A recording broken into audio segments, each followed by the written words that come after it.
Κυρίες και κύριοι, καλησπέρα σας. Μπορεί να βρισκόμαστε μόλις λίγες ημέρες πριν την λήξη της φετινής σχολικής χρονιάς.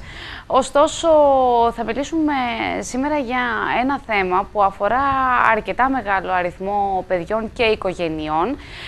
Από το Σεπτέμβριο πολλά παιδιά για πρώτη φορά θα πάνε στο σχολείο. Πολλά παιδιά ακριβώς στο θρανείο τους και σε μια σχολική αίθουσα θα κάνουν εμφανή πλέον τα προβλήματα που αντιμετωπίζουν σε ό,τι αφορά την μάθηση, τις διάφορες μαθησιακές δυσκολίες που ενδεχομένως αντιμετωπίζουν.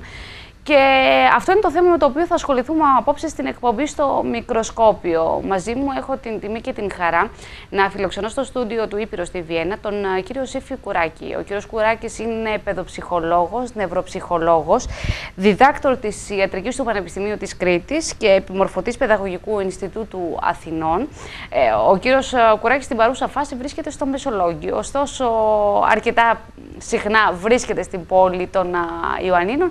Και στο πλαίσιο αυτών των επισκέψεων του εδώ, συναντιόμαστε απόψε να μιλήσουμε για ένα θέμα που σαφώς αφορά πολύ μεγάλο αριθμό πολιτών.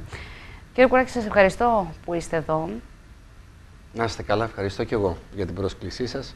Και είναι πολύ σημαντικό να παρουσιάζονται τέτοια θέματα που αφορούν τα φυσιολογικά παιδιά και ένα φυσιολογικό εύρος του πληθυσμού, του μαθητικού και όχι μόνο, έτσι ώστε να ενημερώνεται ο κόσμος και κυρίως να ενημερώνεται αφαιρετικά, θα λέγε κανείς. Δηλαδή να μπορεί και ο γονέας και ο εκπαιδευτικός εκτενέστερα, αλλά κυρίως ο γονέας, να γνωρίζει σε βασικές γραμμές τι είναι, σε τι συνίστανται οι μαθησιακές δυσκολίες, από ποια συμπτώματα ή αν θέλετε χαρακτηριστικά στελεχώνονται, χαρακτηρίζονται και πώς, και επίσης να γνωρίζει και ποια συμπτώματα δεν αποτελούν μαθησιακή δυσκολία. Ίσως αυτό να είναι ακόμα πιο χρήσιμο, γιατί στο χώρο των μαθησιακών δυσκολιών και της λεγόμενης δυσλεξίας, που είναι μια ιδιαίτερη και μια ιδιαίτερα χαρακτηριστική μαθησιακή δυσκολία, έχουν υποθεί και γραφεί πάρα πολλά και σωστά και χρήσιμα, πλην όμως υπάρχει και μια γενικότερη σύγχυση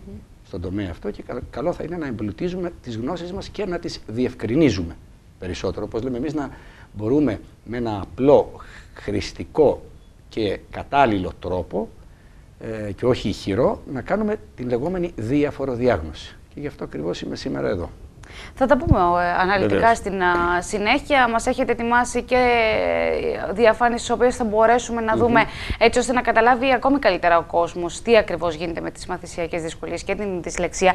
Αυτό που ήθελα να ρωτήσω, μιλάμε για μεγάλο αριθμό παιδιών, κύριε Κουράκη, που αντιμετωπίζουν μαθησιακές δυσκολίες και πιο συγκεκριμένα την δυσλεξία. Ναι.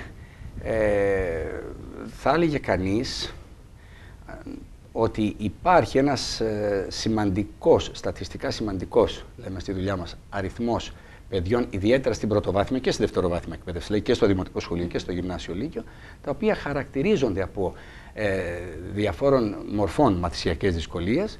Ξαναλέω όμως εδώ ότι πρέπει να τονιστεί ότι η οποιαδήποτε μαθησιακή δυσκολία, είτε αφορά την ορθογραφία, την ανάγνωση, τον τρόπο που απομνημονεύει ένα παιδί, τον τρόπο που γράφει, τον τρόπο που απομνημονεύει ή κωδικοποιεί κάποια σήματα λεκτικά ή μη λεκτικά, έτσι, που διατυπώνει τις σκέψεις του προφορικά ή γραπτά, όλα αυτά συνιστούν μαθησιακή δυσκολία σύμφωνα με τον Παγκόσμιο Οργανισμό Υγείας, όμως κάθε ένα ξεχωριστά από αυτά, σαν σημειολογία, δεν αποτελεί δυσλεξία. Θέλω δηλαδή εδώ, μπαίνοντας στο θέμα, να πω ότι τόσο ο Παγκόσμιος Οργανισμός Υγείας, όσο και οι χώρες που έρχονται πρώτες στις έρευνες, Αμερική, Αγγλία κτλ., σε θέματα μαθησιακών δυσκολιών, από τις έρευνές τους έχουν εντοπίσει ότι δεν μπορούμε να ονομάσουμε οποιαδήποτε μαθησιακή δυσκολία ως δυσλεξία. Έτσι. Και φαντάζομαι, συγγνώμη που σας διακόπτω κιόλας, φαντάζομαι ότι και το κάθε παιδί, το κάθε δυσλεκτικό ενδεχομένως παιδί, έχει τις δικές του ιδιαιτερότητες. Φυσικά, δεν υπάρχουν ομοιότητες ενδεχομένως σε καμία περίπτωση. Και είναι πολύ σωστό αυτό που αναφέρετε, γιατί διαφορετικά θα είχαμε πακέτα. Πακέτα για την δυσορθογραφία, τη δυσκολία στην ορθογραφία, ένα πακέτο για την δυσαναγνωσία, δυσκολία στην ανάγνωση, ένα πακέτο για τη δυσλεξία ειδικού τύπου, ένα πακέτο για τη δυσλεξία. Και αυτό φυσικά θα ήταν μάλλον γελίο, έτσι, και μια ελαφρά, θα έλεγε κανείς στην καρδία, γενικότητα, η οποία δεν θα έλυνε το πρόβλημα. Κάθε παιδί έχει τη δική του προσωπικότητα, κάθε παιδί έχει το δικό του τρόπο να προσεγγίζει τα πράγματα, να γράφει, να θυμάται. Κάθε παιδί έχει το δικό του timing, το δικό του χρόνο προσοχής, τη δική του συντηρούμενη προσοχή στη γραφή, στην ανάγνωση, και επομένως έχει δικές του ιδιαιτερότητες και δική του εγκεφαλική κατασκευή. Αν τα πάντα, βέβαια, εγώ θα μιλήσω με την ειδικότητά μου, επιτρέψτε μου, σαν παιδοψυχολόγος και ειδικά σαν νευροψυχολόγος του παιδικού εγκεφάλου. Η ειδικότητα η οποία, να κάνω παρένθεση, εγώ τουλάχιστον του παιδοψυχολόγου δεν υπάρχει στην περιοχή των Ιωαννίνων. Ναι. Εδώ έχουμε ένα κενό σε αυτό, είναι η αλήθεια. Αυτό συμβαίνει και σε πολλές πόλεις πανελλαδικά. Ο κόσμος βέβαια απευθύνεται συχνά σε παιδοψυχιάτρους και πολύ καλά κάνει, διότι οι άνθρωποι είναι γιατροί και γνωρίζουν αρκετά πράγματα σε σχέση με τις μαθησιακές δυσκολίες. Πλην όμως το αντικείμενο το δικό τους είναι πολύ περισσότερο εμπλουτισμένο και ευρύ από το δικό μας, των παιδοψυχολόγων. Εμείς ως παιδοψυχολόγοι μπορούμε, ευθυνόμεθα και έχουμε την δυνατότητα, όταν κάποιος έχει ως παιδοψυχολόγος την πλήρη ειδικότητα και τη διδακτορική του διατριβή, είτε στην ιατρική είτε στην εξελικτική ψυχολογία, να εφαρμόσουμε τεστ. Είναι γύρω στα 26 τεστ αυτά, τα οποία αφορούν είτε τις μαθησιακές δυσκολίες είτε την δυσλεξία και να εντοπίσουμε με πολύ απλό και πρακτικό τρόπο, όχι μόνο μαθησιακό αλλά και νευροψυχολογικό, ποια είναι ακριβώς η ιδιαιτερότητα και η μορφή της μαθησιακής ή των μαθησιακών δυσκολιών που αντιμετωπίζει ένα παιδί, και μετά να κάνουμε προτάσεις για το πώς πρέπει να δουλευτεί αυτό το παιδί, πώς πρέπει να γίνει η αγωγή του παιδιού.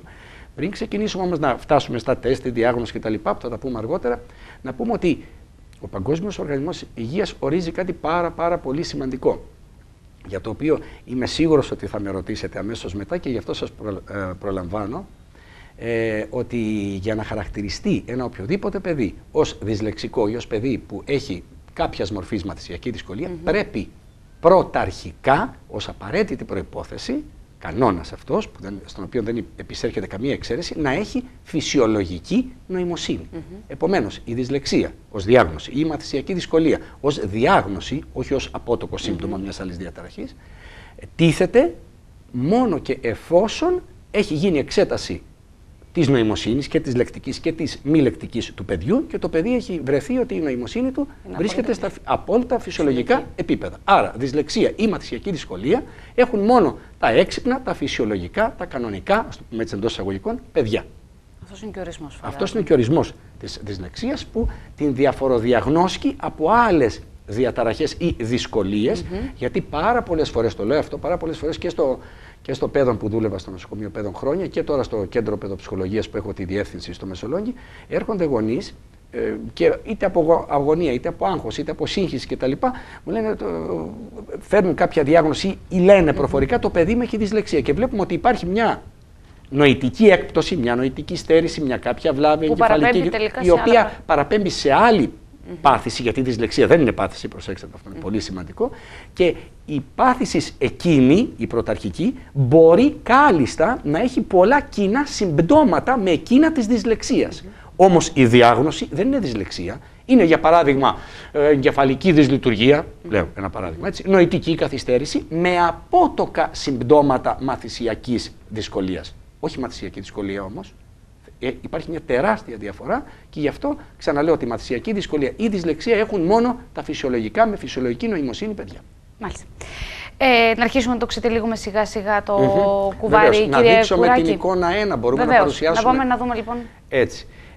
Στην συγκεκριμένη εικόνα, που είναι ένας χαρακτηριστικός πίνακας του Μπόγκεν, βλέπουμε εδώ ότι μια κοινή αποδεκτή, τέλος πάντων, εικόνα που παρουσιάζουν και λειτουργικότητα που παρουσιάζουν τα δύο εγκεφαλικά ημισφαίρια, το αριστερό και το δεξί εγκεφαλικό ημισφαίριο. Κατά κανόνα πρέπει να πούμε ότι η δυσλεξία και οι μαθησιακές δυσκολίες εντοπίζονται κυρίως σε μικρές νευροφυσιολογικές δυσλειτουργίες μη απτές, μη καθοριζόμενες, δηλαδή ούτε καν από το εγκεφαλογράφημα μπορούν να φανούν αυτές, σε κάποιες ειδικά περιπτώσεις, που βρίσκονται στο αριστερό εγκεφαλικό ημισφαίριο. Δηλαδή για το 95% ξαναλέω των φυσιολογικών παιδιών, τα οποία γράφουν με το δεξί χέρι, άρα είναι δεξιόχειρες και λειτουργούν κυρίως με κυρίαρχο το αριστερό δηλαδή ημισφαίρο. Ξέρουμε ότι πάνε χιαστεί αυτά. Γράφαμε το δεξί χέρι, δραστηριοποιείται το αριστερό ημισφαίρο. Γράφαμε το αριστερό, δραστηριοποιείται κυρίως το δεξί.